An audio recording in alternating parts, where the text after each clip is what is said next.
सारंच सारतो यत्वा असारंच असारतो ते सारम अधिगच्छन् सम्मा संकल्प गोचरा। कल अंतिम गाथा कही गई थी कि जो असार को सार जानता है और सार को असार जानता है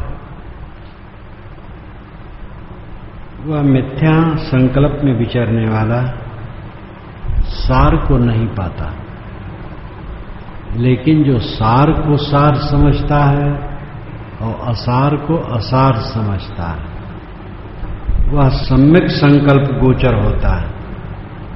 सम्मा संकल्प गोचरा, सम्यक संकल्प में विचरने वाला होता है, यानी अच्छे स्वस्थ विचारों में विचरने वाला होता है। ते सारम अधिगच्छन्, वह सार प्राप्त करता है। जो सार को सार और असार को असार जानता है वह सार को प्राप्त करता है। सार क्या है, असार क्या है? सार है शांत।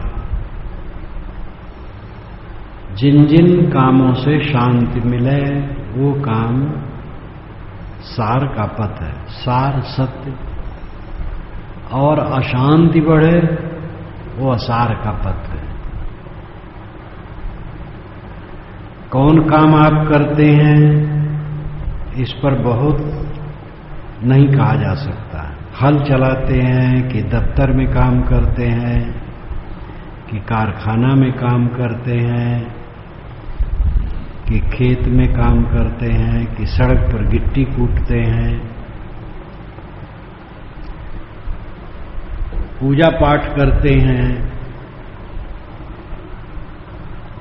ये सबसे बिल्कुल नहीं कहा जा सकता है कि वो शांत पाता है कि अशांत पाता है। शांति अशांत स्वासम वेद्य, अपने में जाना जाता है। अगर चित्त शांत है तो समझ लो कि हमारी प्रक्रिया सब ठीक है, और चित्त अशांत है तो प्रक्रिया गलत है। यथागारम दुच्छन्नम बुट्ठ समति विज्जत एवं अभावितम चित्तम रागो समति विज्जत। यथागारम, यथा आगारम, आगार नाम घर, दुच्छन्नम गलत ढंग से छाया गया है, छप्पर में पर्याप्त रूप से घास फूस नहीं डाला गया है या उसका छाजन बढ़िया नहीं किया गया है, कपड़ा छाया गया तो ठीक नहीं छाया गया, छत बनाई गई तो ठीक नहीं बनाई गई। अगर मकान गलत ढंग से छाया गया है, समुचित नहीं छाया गया है, वुट्ठ समत विज्जत, वुट्ठ वृष्टि पानी की वर्षा, समत सीमा, विज्जत वेधती है। वर्षा उस छत की सीमा को तोड़ करके घुस जाती है और घर में पानी भर जाता है।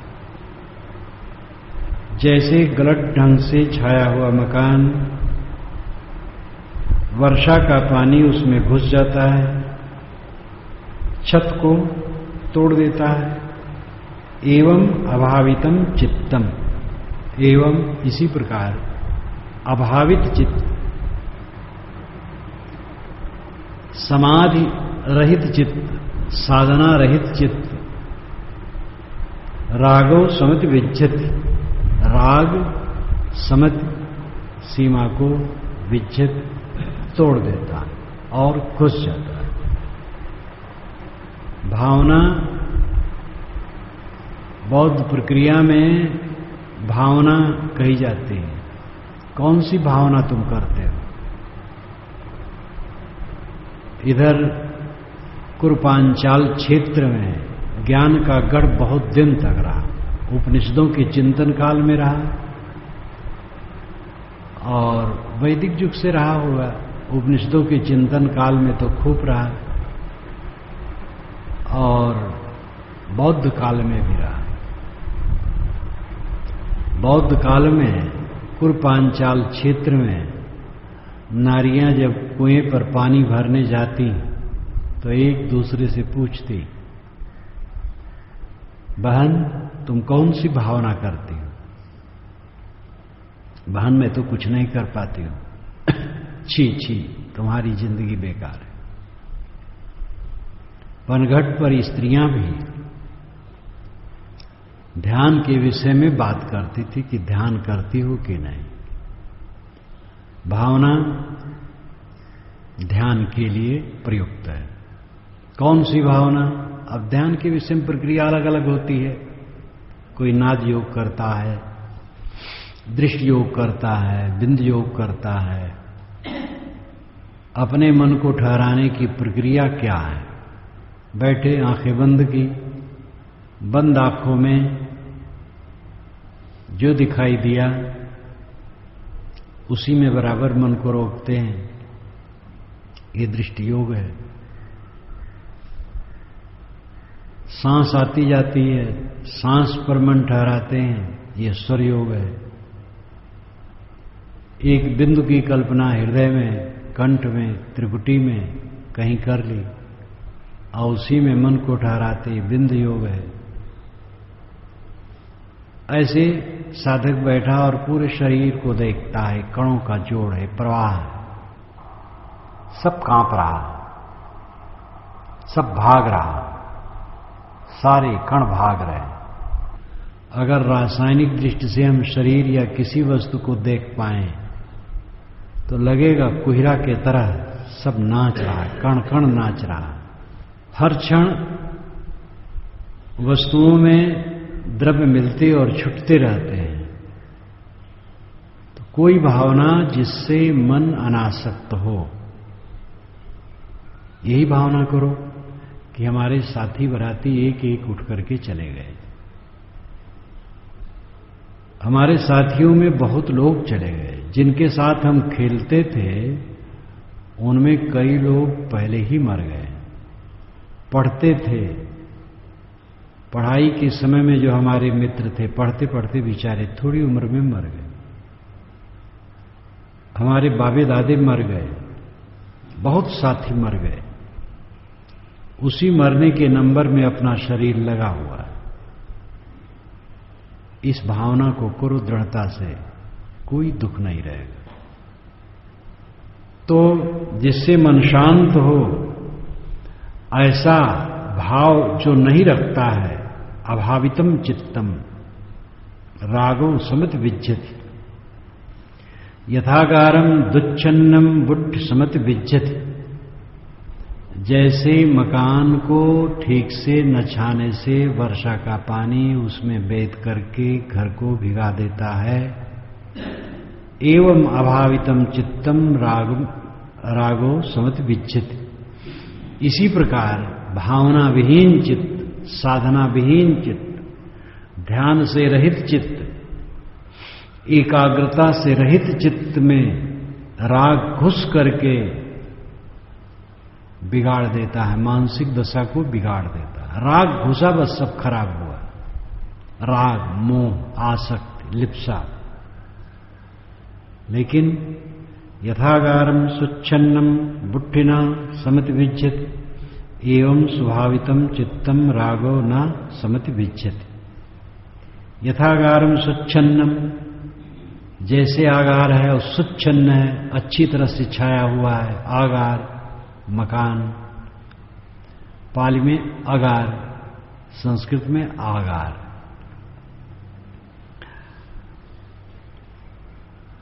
मकान अगर ठीक से छाया है, वो ना समत विज्जति, वृष्टि उसमें सीमा भेद करके घुस नहीं सकती। एवं स्वाभावितम चित्तम, इसी प्रकार स्वाभावित चित्त, भावना वाला चित्त, जिस चित्त में हम साधना करते हैं, भावना करते हैं, संसार की नश्वरता, सब कुछ की परिवर्तनशीलता को देखते हैं, मन एकाग्र करते हैं, चित्त शुद्ध करते हैं, तो रागो न समत विच्छित। राग मोह चित्त की सीमा को तोड़ करके उसमें नहीं घुस सकता। इद सोचति पेच सोचति पापकारी उभयत सोचति। सो सोचति सो विहंयति दिस्वा कम क्लिट्ठ मत्तनव। इद सोचति, इद यहां पर सोचता है, चिंता करता है। पेच सोचति, पेच प्रेत्य, प्रेत यानी मरकर, जाकर, प्रेत नाम जाकर। इस शरीर को छोड़ करके जब जहां जाता है वहां भी वो सोचता नहीं, दुखी होता है। पापकारी उभयत सोचत, जो पाप कर्म करने वाला है उभयत उभयत्र, उभय दोनों जगह में सोचता है, चिंतित होता है, पीड़ित होता है। जो पाप करेगा इस जीवन में दुखी रहेगा, और जब ये जीवन खत्म हो जाएगा तब भी जीवन का जो सार तत्व हो तो खत्म नहीं होता है। कर्म के संस्कार चलेंगे तो जहां रहेगा वहां पीड़ा पाएगा। सो सोचत सो विहंयत, सो वह मनुष्य सोचत चिंता करता है, सो विहंयत, सो वह मनुष्य विहंयत दुखी होता है। विहंयत का मतलब है दुखी होना। क्यों दुखी होता है? दिस्वा काम क्लिट्ठ मत्तनव, दिस्वा देखकर, कम क्लिट्ठ मत्तनव, कम कर्म, क्लिट्ठ क्लिष्ट मैला, अत्तनव अपना, अपना मैला कर्म देखकर सोचकर पीड़ित होता है। अगर आदमी मैला कर्म करता है तो आज भी दुखी रहेगा, आगे भी दुखी रहेगा। ये जीवन हमारा कोई चमत्कारी ढंग से नहीं बन गया। चमत्कार झूठ है, चमत्कार होता ही नहीं। चमत्कार का बवंडर धर्म के मार्ग में बहुत फैला रखा है। जिन लोगों ने चमत्कार का खंडन किया उनके चेलों ने चमत्कार खूब बढ़ाया। तथागत बुद्ध और कबीर के विषय में तो हम बिल्कुल कह सकते हैं, तथागत बुद्ध ईश्वर तक का नाम नहीं लिए। सदैव वासना त्याग करो, अपने में लौटो, कर्म शुद्ध करो।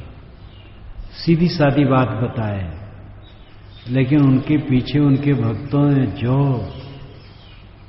जलवा तैयार किया, अद्भुत है, महाचमत्कार।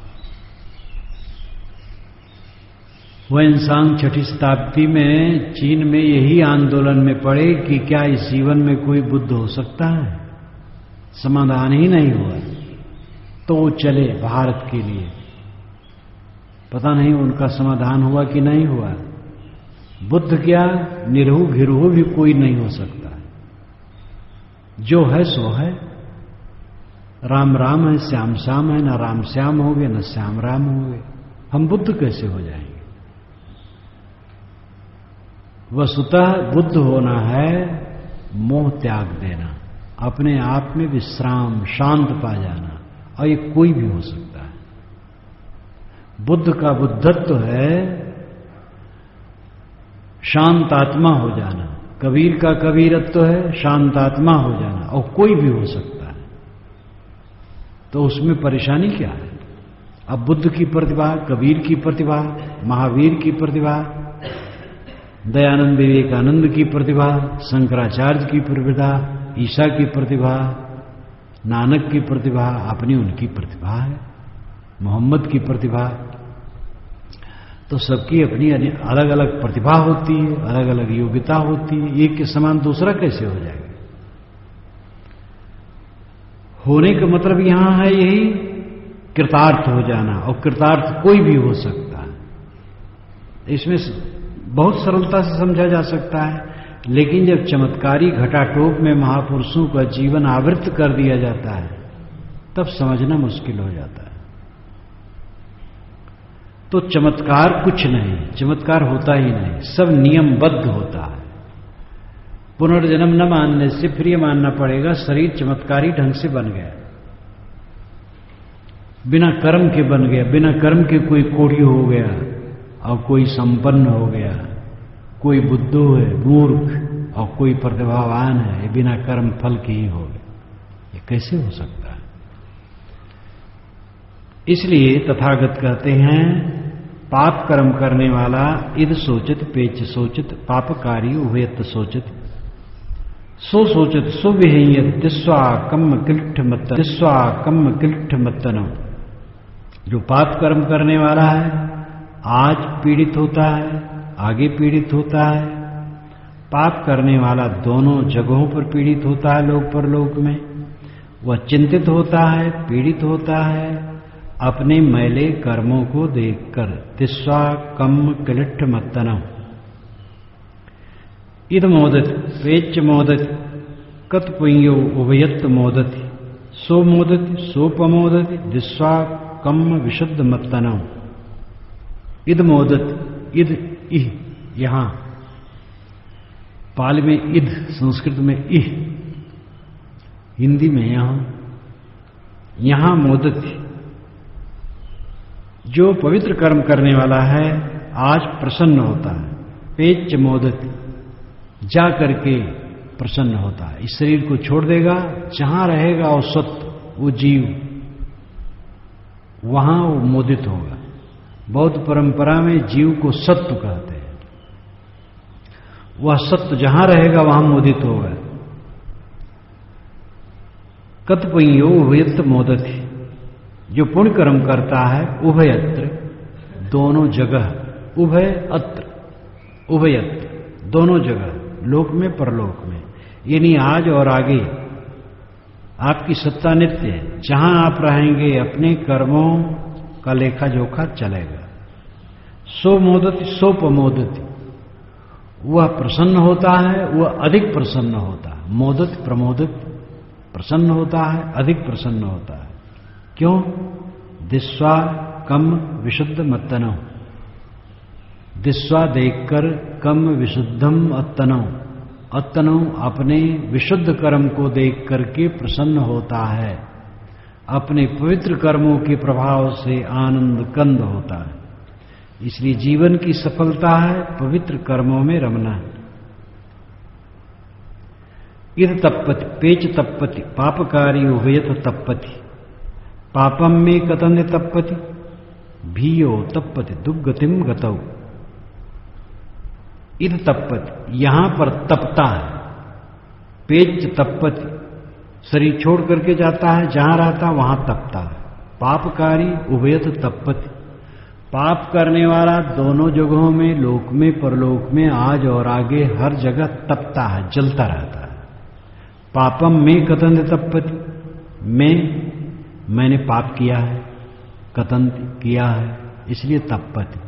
मैंने काम गलत किया, चोरी की, हत्या की, व्यभिचार किया, लूटा, सताया, दूसरे को पर संताप दिया,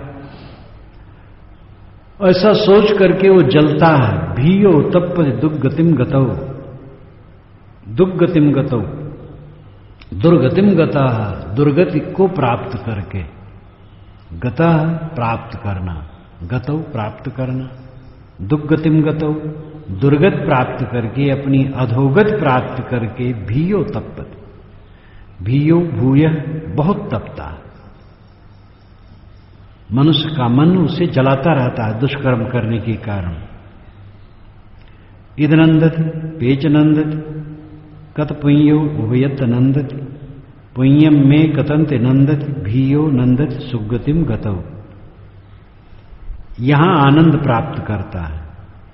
शरीर छोड़ करके जहां जाता, जहां रहता वहां आनंदित रहता है। कत पुण्यो उभयत नंदति, पुण्य कर्म करने वाला उभयत्र, लोक परलोक, आज और कल, कहीं भी रहे आनंदित होता है। पुण्यम में कतंते नंदति, मैंने पुण्य कर्म किया है ऐसा सोच करके आनंदित होता है। भीयो नंदत सुगतिम गतौ, सुगति गत करके, अच्छी गति प्राप्त करके वो खूब आनंदित होता है। बहुम पिचे सहितम भासमानो ना तक करो होति नरोपमत्तौ। गोपौ गावौ गणयम परेशम ना भागवा सामंजस्य होती बहुमपि चे संमितम भासमानम।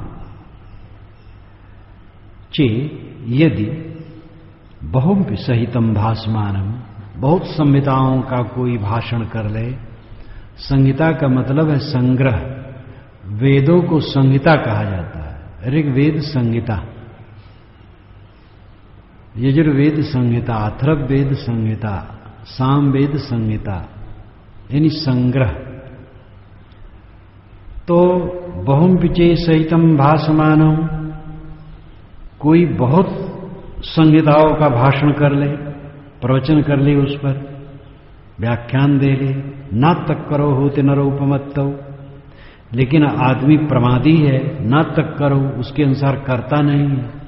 भाषण तो करता है, आचरण नहीं करता।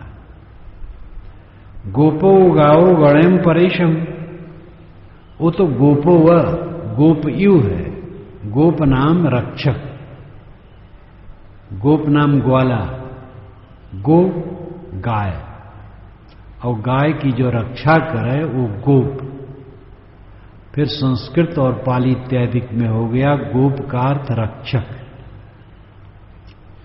गोपो गाओ गणेम परेशम, ग्वाला दूसरे की गायों को गिनता है, क्योंकि चराता है जंगल में, तो देखता है कोई खो तो नहीं गई, तो बीच बीच वो गिन लेता है।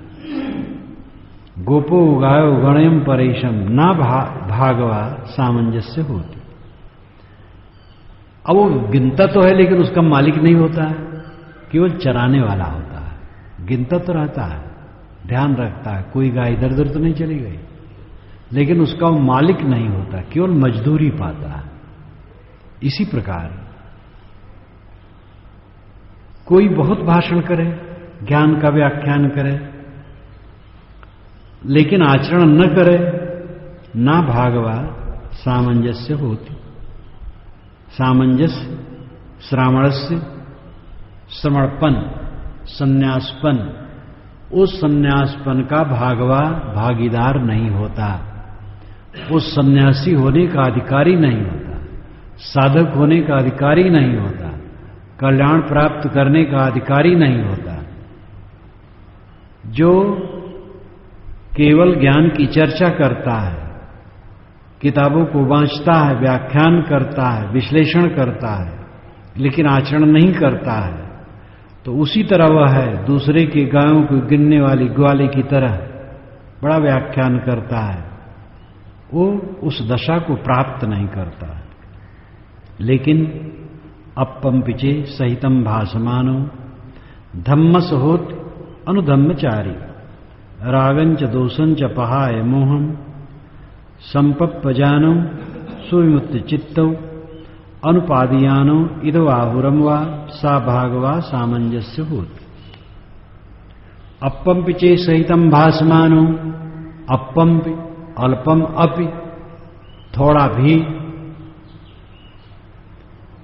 अपम्पि पाली में अपम, संस्कृत में अल्पम अपि, थोड़ा भी। चे यदि सहितम भासमानो, संहिता का भाषण करता हो, वाणी का प्रवचन थोड़ा करता हो, न भी बोल पाता हो, लेकिन धम्मस होत अनुधम्मचारी, वो धर्म का अनुधर्मचारी है। अनुनाम पीछे, बारंबार, लगातार, निरंतर, सदैव धर्म के आचरण में चलता है, क्रोध नहीं करता है, काम लोभ में नहीं पड़ता है, कट नहीं बोलता, अहंकार नहीं करता है, आहार विहार शुद्ध रखता है, आचरण शुद्ध रखता है, मन संयत रखता है। रागंच दोषंच पहाय मोहम, राग और दोष को पहाय छोड़ देता है। पहाय नाम प्रहाय, त्याग देना। राग नहीं करता, दोष नहीं करता, मोह नहीं करता। संपप्प जानो सुमुक्त चित्तो, संपप्प जानो यानी संपूर्ण रूप से वो ज्ञान रखता है। सम्यक प्रजानन संपप्रजानो सम्यक प्रजानन, पूर्ण रूप से वो ज्ञाता है अपने हानि लाभ का। क्या क्या हानि है, क्या लाभ है, इस पर विवेक रखता है। सुविमुक्त चित्तो, सुविमुक्त चित्तो, उसका चित्त सुविमुक्त है, अच्छी तरह से सारे बंधनों से छुटा हुआ है, कहीं उसका मन चिपका हुआ नहीं, अनासक्त निर्मल। सा भागवा सामंजस्य होती। और अनुपादियानो इधवा हुरमवा, अनुपादियानो इधवा हुरमवा, इध और हुरम, इध नाम यहां, हुरम नाम वहां, यहां मूत्र, संस्कृत में कहते यहां मूत्र, इह और अमूत्र, इह नाम ये लोग, अमूत्र नाम पर लोग। पाली में कहते इध और हुर, अमूत्र को हुर कहते, और हिंदी भाषा में सरल रूप से यहां वहां, लोग पर लोग। अनुपादियानो इधवा हुरमवा, लोग परलोक दोनों जगह के लिए अनुपादियान है, बटोरता नहीं, संग्रह नहीं करता, न यहां के लिए न वहां के लिए, सच रखता है, शुद्ध बुद्ध रखता है। लोक परलोक के लिए वो बटोरता नहीं है, संग्रही नहीं है, मोह नहीं करता है। अरे ये शरीर ही जब अपना नहीं है, किस चीज का संग्रह किया जाए। आवागवा खर्च, साधु मामला फर्ज। एक बहुत साधारण आदमी ने कहा था, बात तो सब जानते हैं, बहुत झगड़ालू था वो, बड़ा चालाक, बड़ा बदमाश आदमी, लेकिन मिला तो जब बात प्रसंग आई तो कहा आवागवा खर्च, साधु मामला फर्ज। तो अनुपादियानो इधवा हुरमवा, लोक परलोक दोनों के लिए बटोरता नहीं है कुछ, न लोक चाहिए न परलोक चाहिए, न यहां सुख चाहिए न वहां सुख चाहिए, सब छोड़ करके अपने आप में जो सुखी हो गया, अपने अभेद्य किला को पा गया, निर्वाण को पा गया, मोक्ष को पा गया। बुद्ध वचन में भी निर्वाण को अच्छे कहा गया, नित्य कहा गया, हेतु रहित कहा गया। हेतु से जो होता है वो कार्य हो जाता है। व्यास ने भी योग दर्शन के भाष्य में लिखा है कि कैवल्य का अगर हेतु माना जाए तो कार्य हो जाएगा। कैवल्य का हेतु कुछ नहीं, बंधन था उसको काट दिया बस, मोह था हट गया। तो सा भागवा सामंजस्य होत, वह सामंजस्य यानी सामरस्य, संन्यासपन का, त्याग का, संन्यास का भागवा अधिकारी होता है, जो थोड़ा ही भाषण करे लेकिन धर्म का आचरण करे, जीवन को पवित्र रखे, राग और द्वेष और मोह से परे रहे, और अच्छी तरह से अपने हानि लाभ को जाने, और अपना चित्त सबसे अनासक्त और छुटा रहे, और लोक परलोक के लिए कहीं तृष्णा और आसक्ति न रखे, वो सन्यासी होने का अधिकारी है। साधु लोग सावधान, सब साधु ब्रह्मचारी सावधान, कौन साधु होने का अधिकारी है। और जो साधु नहीं है, साधु वेश नहीं है, गृहस्थ हैं, वही भी तो यही चाहते हैं, यही कल्याण पद, सबके लिए रास्ता एक है। जो पवित्र आचरण में चले, मोह न करे, बैर न करे, राग द्वेष न करे, अच्छी तरह से अपने हानि लाभ को समझ करके अपने चित्त को सबसे अनासक्त करे, और लोक परलोक के लिए तृष्णा न करे, तृष्णा रहित अनासक्त हो जाए, वो कल्याण का अधिकारी होता है।